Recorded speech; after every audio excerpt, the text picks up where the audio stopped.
Robert Pattinson's face, and I really love his hair. The bottom line is, I don't know the guy.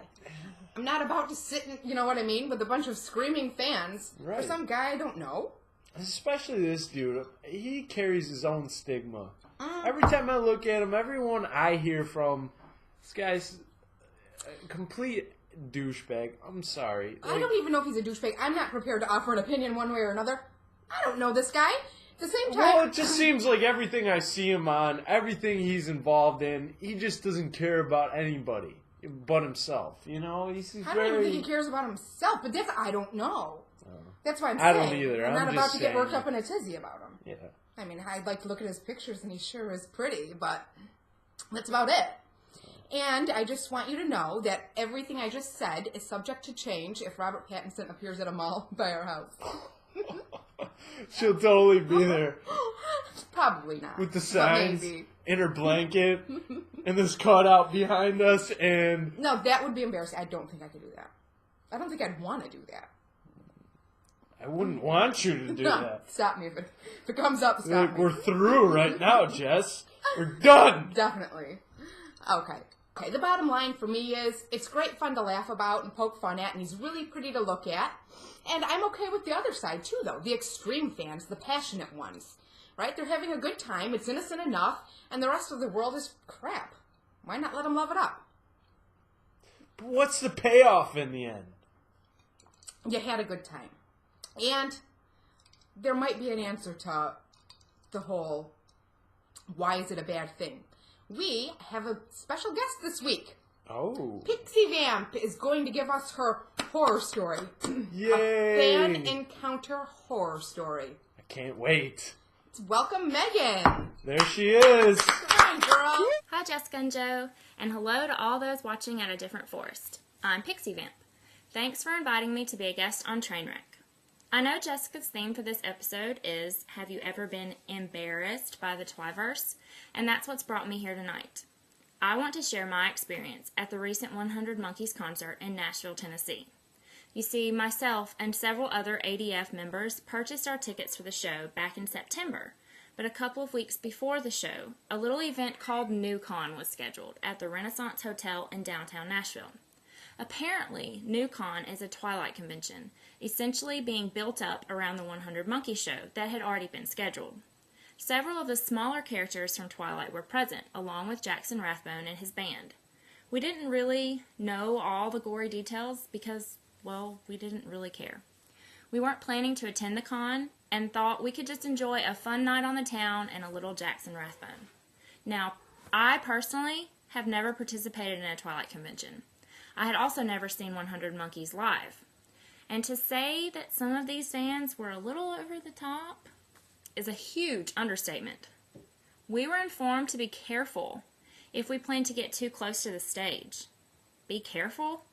Are we at a Slipknot concert? We were warned that it's always the same group of girls at the front of the stage at every show, and they kick and push and shove. Is this the second coming of the Beatles?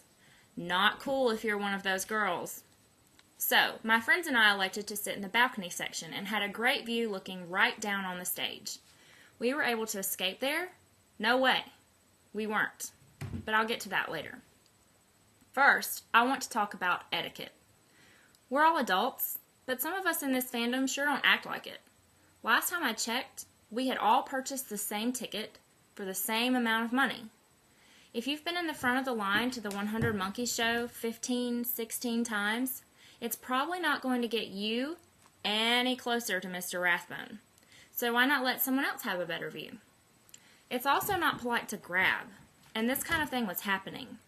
Jackson approached the edge of the stage and extended his hand to the crowd a total of 2, maybe 3 times during the entire show. Why, you may be asking? For every one hand that Jackson touched, 25 more came at him from within the crowd. This is not an exaggeration.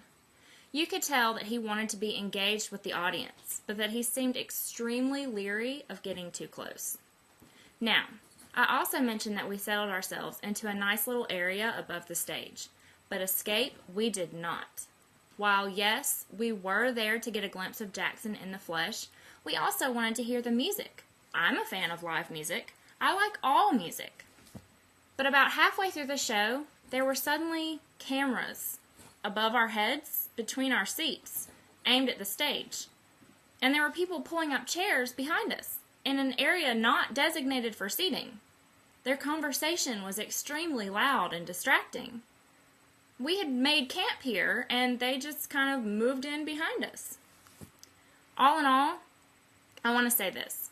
Here we have a band who is essentially unsigned, but who loves their music. They love to perform, and they remain extremely enthusiastic, despite the fact that the crazy becomes a little overwhelming. My fear for this band is that they're trying to make it, and every show they perform becomes inundated with tryhards. And if you've ever met an extremely fanatical group of tryhards, you know they can be a turnoff to others. Just a little. And some of the people in this fandom, not the coolest people in the world. So, I guess that's it. That's my account for the 100 Monkey Show in Nashville. Thanks for having me on the show, Jess and Joe. Bye. Ouch. All right. Thanks, Megan. And that's exactly what I was talking about. I mean, behavior like she encountered is embarrassing. I wouldn't want to be there. Right. For fellow fans, for the celebrity involved, in her case, Jackson Rathbone, and for the girls that are actually behaving like that. That's embarrassing behavior. Who wants to be known as the girl who stands in front of, in the front of the stage at every 100 Monkeys concert and is mean to other girls? Like I said, you don't win anything other than having a reputation of being a asshole. Exactly. So give up. Yes, Jessica and Joe say, be a crazy Twilight fan, Yeah. be passionate, but don't be shameful. Be nice. Be nice. That's all it is. Good Yeah. call.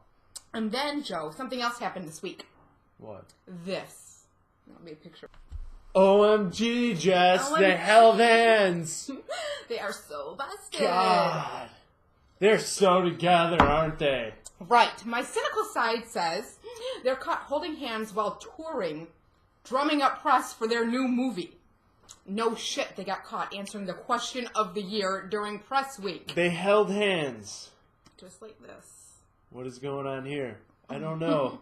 It's crazy. Anybody's guess. Yeah, you Look. guys can make up stories at school. My innocent romantic side, Joe, says they're young and they're rich and they're in love and they're in Paris and that's wonderful. I think it's just because it's convenient. Whatever, And probably. they know what they're doing. Sure. And, part of me is thinking, I wish y'all would have stuck to the no comment answer when people asked about a relationship instead of flat out lying. Because now you're liars. Liars. But I'm okay with that, too. Whatever. And actually, I'm kind of glad they lied because I really like the speculation. That was the fun part of this. Right? I just heard about this. I really don't understand why this is a big ordeal. Look, I strongly suspect that neither Robert Pattinson or Kristen Stewart cares who I am banging. Therefore, I do not care who they are banging. They don't give a damn They really what don't. you are banging. They really don't. So, here's the thing. What do you believe and what do you not believe when they I do don't stuff believe like any that? of it. Yeah, I your best believe bet it's is not all to care. a movie outside of a movie. You know what I mean? Absolutely. It's Twilight in the real world. Dun-dun-dun. But I no agree. vampires. It's not as entertaining without the vampire. I know, that's what I mean. You come off of an airplane holding hands, and that's the saga? What? Come Ooh, on, a kick her in classier the night. kneecap or something. Do something cool. Or vice versa. That's fucking awesome. You know what I mean? Like, make this, make it a twist. Like, this dude is... I don't know. Oh, kick her in the kneecap. That was great. At the end of the day, it's not my business, and my world has not changed one iota since these two were seen holding hands. So, that's it. I wrote that. That's it. Anyways, this has been Jessica And Joe, for Trainwreck on a Different Forest. don't you mess with me. Don't.